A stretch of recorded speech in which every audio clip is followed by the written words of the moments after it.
15 minutes. That's how long you have in water this cold before your body starts shutting down, organ by organ, system by system. February 1943, water temperature 28 degrees Fahrenheit, just 4 degrees above freezing. A German U-boat has just torpedoed a convoy ship carrying supplies to Britain, and now 800 sailors are in the water, and most of them are going to die not from drowning, but from something much slower and much worse. Hypothermia. Now you're probably cold, you shiver, eventually you pass out and freeze to death, right? Wrong. What actually happens in the first 15 minutes in water this cold is so horrifying that most people who've never experienced it can't even imagine it. And those who have survived it never fully recover from the memory. Your body doesn't just get cold, it wages a desperate war against the water trying to kill you. And that war happens in stages, each one worse than the last. So let me ask you a question. Could you survive 15 minutes in water colder than death itself? Because tonight, we're going to find out exactly what happens to your body minute by minute. And we're going to follow one sailor named Thomas who experienced all of it and somehow lived to tell about it. Welcome to the coldest 15 minutes of your life.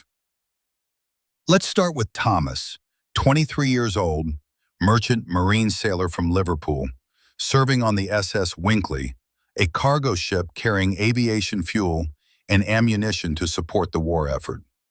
It's February 7th, 1943, and his ship is part of Convoy SC-118, which is a fancy way of saying a group of 63 ships sailing together across the North Atlantic, because there's safety in numbers when German U-boats are hunting you.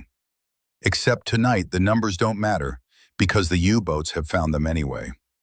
Thomas is in his bunk trying to sleep, which is hard because the ship is rolling in heavy seas and the engines are making that constant grinding noise that merchant sailors learn to ignore after the first few weeks at sea. Then, at exactly 3:02 a.m., everything changes. The torpedo hits the starboard side amidships, right in the middle of the ship, and the explosion is so massive that Thomas is thrown out of his bunk and slammed against the bulkhead before he's even fully awake. The lights go out immediately because the electrical system is destroyed, and in the darkness he can hear screaming and the awful groaning sound of metal tearing as the ship starts breaking apart. He has maybe 2 minutes to get to the deck before the ship goes down, and he knows this because he's been through lifeboat drills. But those were always in daylight with calm seas, not at 3 in the morning in a North Atlantic storm with your ship literally splitting in half. Thomas grabs his life jacket, that's the first rule, life jacket before anything else, and starts climbing the ladder to the deck, except the ship is listing so badly now that the ladder isn't vertical anymore. It's at an angle, and his hands are shaking from adrenaline.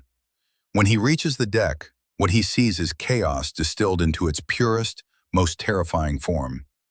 The ship is broken in 2 pieces, both halves tilting at impossible angles, and the forward section is already underwater up to the bridge, while the aft section, where Thomas is rising up like a sinking submarine in reverse. Men are running, shouting, trying to launch lifeboats, but most of the lifeboats are either destroyed by the explosion or tangled in their davits because the ship is sinking too fast and at too steep an angle.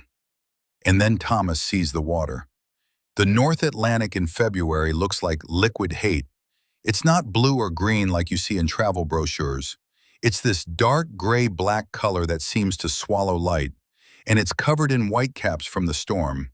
And Thomas knows, he absolutely knows, that if he goes into that water, he's probably going to die.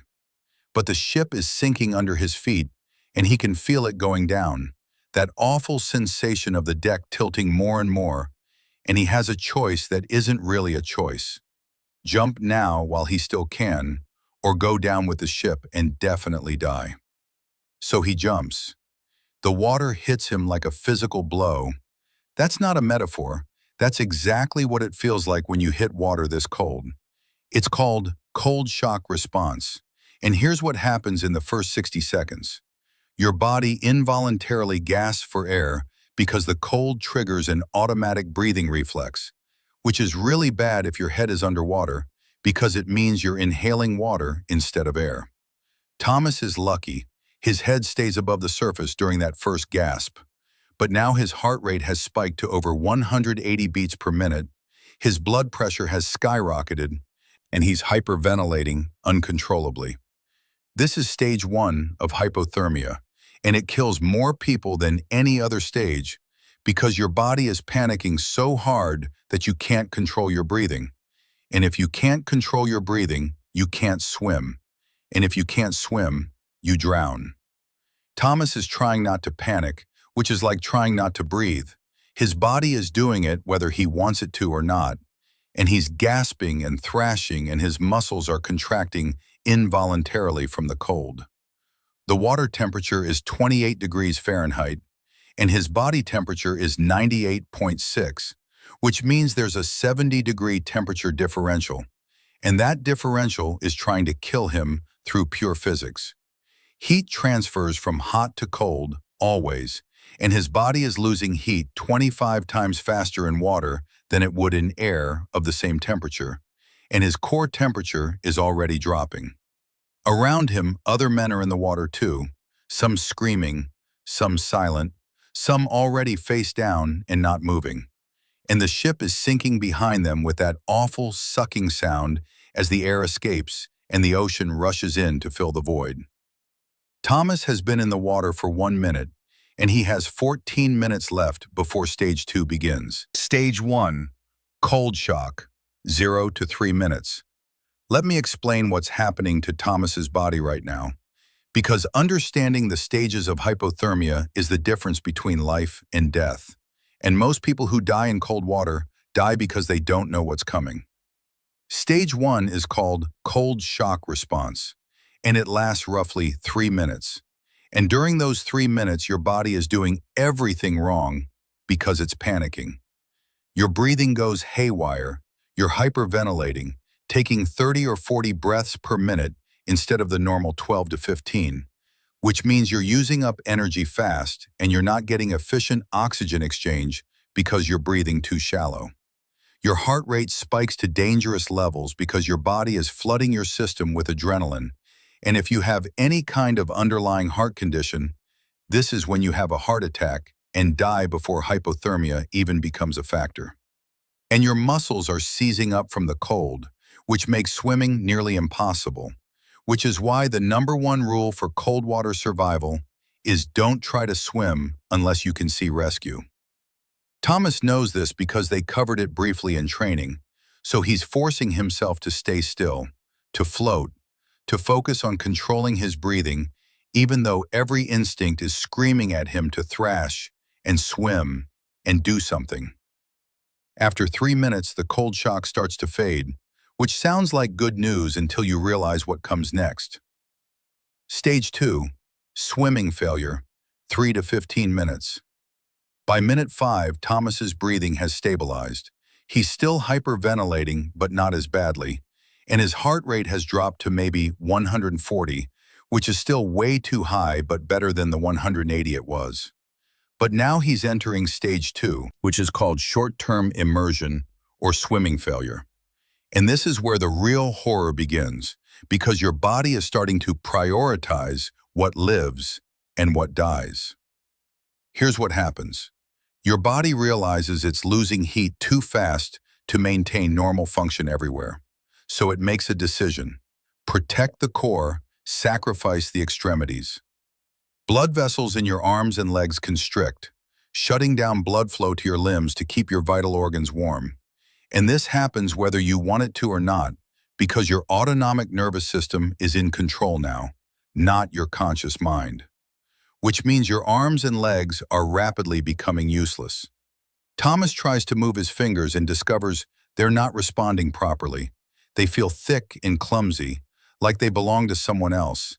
And when he tries to make a fist, his hand barely closes halfway. His legs are worse because they're bigger and losing heat faster. And within 10 minutes of being in the water, He's lost most of the fine motor control in his lower body, which means if he had to swim to a lifeboat 20 feet away, he probably couldn't make it. This is why they call it swimming failure, not because you're too weak to swim, but because your limbs literally stop working properly, and you drown not from exhaustion, but from paralysis. The mental effects. But here's what they don't tell you about cold water. It doesn't just shut down your body, it starts shutting down your mind. As your core temperature drops from normal 98.6 degrees toward 95 degrees, which is where stage 2 transitions to stage 3, your brain starts getting less oxygen because your heart is working less efficiently and your blood vessels are constricted. And when your brain gets less oxygen, you start making bad decisions. Thomas sees a piece of wreckage floating about 15 feet away, a wooden hatch cover that would be much better than his life jacket alone, and his first instinct is to swim for it. But something stops him, some part of his brain that's still thinking clearly despite the cold, and that part says, "Don't. You won't make it. You'll use up your energy, and your limbs don't work, and you'll drown trying to reach something that's too far away." So he stays where he is, floating in his life jacket, trying to conserve energy, trying to stay calm, trying not to think about how cold he is, or how his body is slowly failing, or how long rescue might take. He's been in the water for 10 minutes, and he has 5 minutes left before stage 3 begins. And stage 3 is where people start dying in larger numbers. The numbers nobody talks about. Let me give you some context that makes this even more terrifying. In water between 32 and 40 degrees Fahrenheit, which is the temperature range we're talking about, the expected survival time for a person with a life jacket is 15 to 45 minutes before they lose consciousness. Not death, just loss of consciousness, which in water means death, because once you're unconscious, you drown. And here's the thing that kills most people. They panic in those first 3 minutes. They use up all their energy swimming or thrashing. They don't conserve heat, and they don't make it to the 15-minute mark. Thomas's ship carried 800 sailors when it was torpedoed, and roughly 500 made it into the water alive. Of those 500, only about 200 will survive long enough to be rescued, which means 60% are going to die from hypothermia before help arrives. And Thomas doesn't know if he's going to be in the 40% who live or the 60% who die, but he's about to find out because stage 3 is starting. Minute 15, the transition. 15 minutes in, and Thomas is entering what's called stage 3 hypothermia, which is when your core body temperature drops below 95 degrees. And this is where your body starts making terrible decisions because it's running out of options. His core temperature is now around 93 or 94 degrees. He can't measure it, obviously, but his body knows. And that 2 or 3 degree drop from normal is enough to cause serious problems. The shivering, which has been constant and violent for the past 10 minutes, suddenly stops. And you might think that's good, that maybe his body is adapting to the cold, but it's actually the opposite. It's a sign that his body can't generate enough heat through shivering anymore because his muscles are too cold to function properly. When the shivering stops, that's when you know you're in serious trouble. The mental decline. Thomas's mind is starting to wander now, which is dangerous because staying focused is the only thing keeping him from giving up, and his thoughts are becoming disconnected and strange. He's thinking about his mother's kitchen in Liverpool, how warm it always was with the stove going, and he can almost smell the bread baking. And for a moment he forgets he's in the middle of the North Atlantic, in freezing water surrounded by drowning men. This is called cold-induced confusion, and it's one of the hallmarks of stage 3. Your brain is getting less oxygen, and your neurons are firing more slowly because of the cold, and you start losing your ability to think rationally. Some men start hallucinating, seeing rescue ships that aren't there, or hearing voices calling them home, and they take off their life jackets because they think they're safe, and they sink and drown. Others become so confused they start swimming in random directions, using up the last of their energy for no reason, dying from exhaustion on top of hypothermia. Thomas is fighting this, clinging to reality like a drowning man clings to wreckage, which is exactly what he is. But it's getting harder because his thoughts keep drifting and he has to keep pulling them back.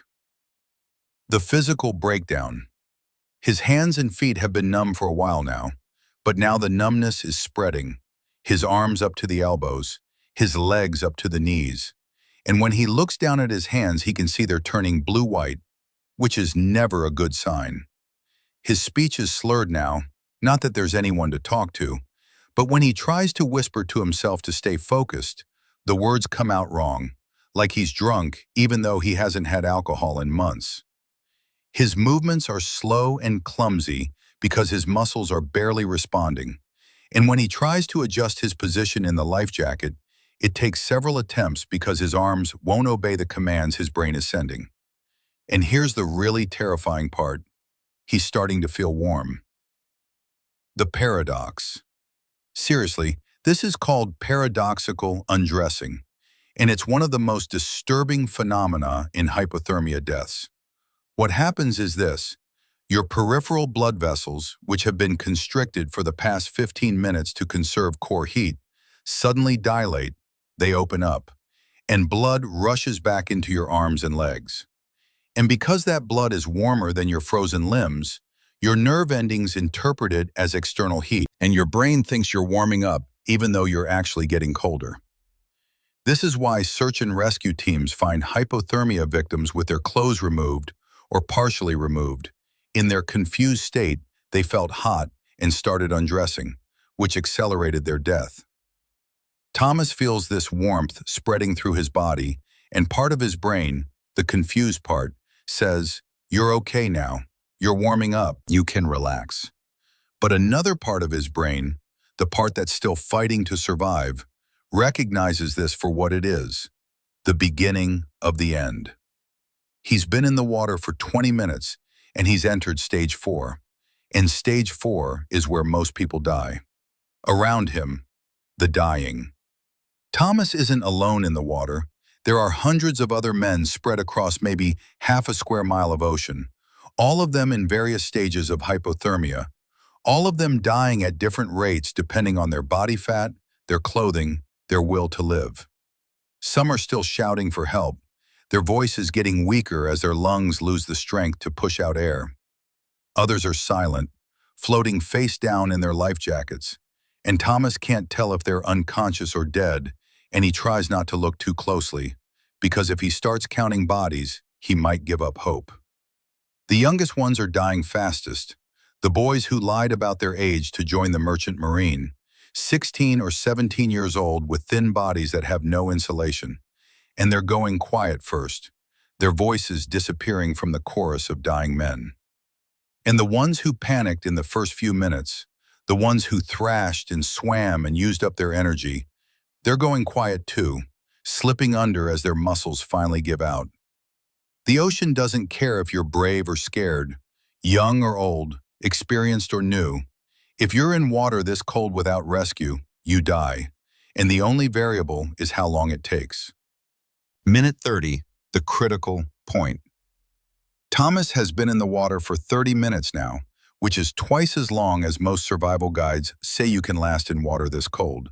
And he's only alive because of 3 things: his life jacket keeping his head above water, his body fat giving him a few extra minutes of insulation, and pure, stubborn willpower. His core temperature is probably around 90 degrees now, which is dangerously low, and his body has basically given up on maintaining temperature in his limbs. They're at water temperature, effectively frozen. And if he survives this, he'll probably lose fingers or toes to frostbite. His breathing is shallow and slow, maybe 6 breaths per minute instead of the normal 12. And his heart rate has dropped to maybe 40 beats per minute, which is approaching cardiac arrest territory. And his mind is mostly gone now. The hallucinations. Thomas sees his ship, except it's not sinking anymore. It's whole again, and his friends are on deck waving to him, and he thinks maybe he should swim over and climb aboard. Except there is no ship. It sank 25 minutes ago, and what he's seeing is a hallucination caused by oxygen deprivation and hypothermia, and if he tries to swim to it, he'll drown within minutes. Then he sees lights, bright lights on the horizon, and he thinks, rescue, the convoy escorts are coming back for us. And this time, he's right. The rescue ship, HMS Vanessa, one of the convoy escort destroyers, has circled back to pick up survivors, and they're making multiple passes through the field of floating men, pulling out anyone who's still showing signs of life. It's been 40 minutes since the torpedo hit, and most of the men in the water are dead now, either drowned in the first few minutes or dead from hypothermia in the last 20, but there are still maybe 100 survivors spread across the search area. Thomas sees the ship approaching, its searchlights sweeping across the water, and he tries to wave, but his arms won't lift more than a few inches, so he just floats there hoping they'll see him. A sailor on the destroyer spots him and points, and the ship alters course slightly, coming alongside, and Thomas can see men on deck preparing to throw lines and lower nets. The extraction. Getting hypothermia victims out of the water is dangerous because their bodies are in such a delicate state that any sudden movement or position change can trigger cardiac arrest. It's called rescue collapse or circum-rescue collapse. What happens is this. When you've been vertical in the water for 30 or 40 minutes, your body has adjusted to that position. And when you suddenly change position, like being hauled horizontally up a ship's side, the blood pressure changes rapidly and your weakened heart can't handle it. So the rescue crews have to be careful, moving slowly, keeping Thomas as horizontal as possible as they pull him up in a cargo net. He barely remembers this part, his mind is too far gone, but he has vague impressions of hands grabbing him, of being lifted, of the awful sensation of his frozen limbs being moved, and the pain that causes even though he can't really feel them. And then he's on deck, and sailors are wrapping him in blankets and carrying him below to the sickbay. The warming process. This is where a lot of people die even after rescue, because warming up a severely hypothermic person is incredibly delicate, and if you do it wrong, you kill them. The biggest danger is called afterdrop, which happens when you warm up someone's extremities too fast. The cold blood from their frozen limbs rushes back to their core, dropping their core temperature even lower, and their heart stops. So the medical staff on HMS Vanessa know they have to warm Thomas slowly, from the inside out, keeping his arms and legs cold while they gradually raise his core temperature. They give him warm fluids if he's conscious enough to swallow. They wrap his torso in warmed blankets while keeping his limbs exposed. And they monitor his heart constantly because he's at high risk of cardiac arrest for the next several hours. Thomas drifts in and out of consciousness during this, his body slowly warming from 90 degrees back toward normal, fighting off the afterdrop, fighting off the cardiac complications, fighting off the 1,000 ways hypothermia tries to kill you even after you're out of the water. He'll survive, but he'll lose 2 fingers and 3 toes to frostbite, and he'll have nightmares about cold water for the rest of his life. The others. HMS Vanessa picks up 73 survivors that night, which sounds like a lot until you remember that 800 men were on that ship when it was torpedoed.